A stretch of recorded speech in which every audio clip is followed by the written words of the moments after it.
Hello friends, and mini cooking ఛానల్లో బొంబాయి హల్వా చెప్తున్నాను చూడండి.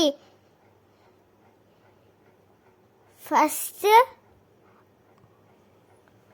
ఒక బౌల్ తీసుకోండి, తర్వాత నెయ్యి వేసుకోండి, తర్వాత కాజు వేసుకోండి, బాగా కలుపుకోండి. ఇలా కలిపిన తర్వాత ఒక ప్లేట్లోకి తీసుకోండి. ఇలా తీసుకున్న తర్వాత కార్న్ ఫ్లోర్ వేసుకోండి ఫ్రెండ్స్. ఇలా వేసుకున్న తర్వాత బాగా కలుపుకోండి. ఇలా కలిపిన తర్వాత వాటర్ పోసుకోండి ఫ్రెండ్స్. బాగా కలుపుకోండి, ఉడకనివ్వండి. తర్వాత చక్కెర వేసుకోండి, బాగా కలుపుకోండి.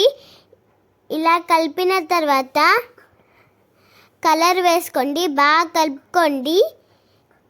ఇలా కలిపిన తర్వాత కొంచెం ఉడకనివ్వండి. తర్వాత చూసేలోపు ఇలా అవుతుంది. ఒక ప్లేట్ తీసుకొని నెయ్యి వేసుకోండి ఫ్రెండ్స్. తర్వాత బొంబాయి హల్వా అలా వేసుకోండి. దాని తర్వాత పీసెస్ కట్ చేసుకోండి. కాజు పెట్టుకోండి. ఇలా పెట్టుకున్న తర్వాత ఇంతే ఫ్రెండ్స్. నా వీడియో కానీ నచ్చితే లైక్ షేర్ సబ్స్క్రైబ్. ఇంత బ్యూటిఫుల్ ఉంది ఫ్రెండ్స్, చూడండి. ఇంతే ఫ్రెండ్స్, నా వీడియో కానీ నచ్చితే లైక్ షేర్ సబ్స్క్రైబ్. బాయ్.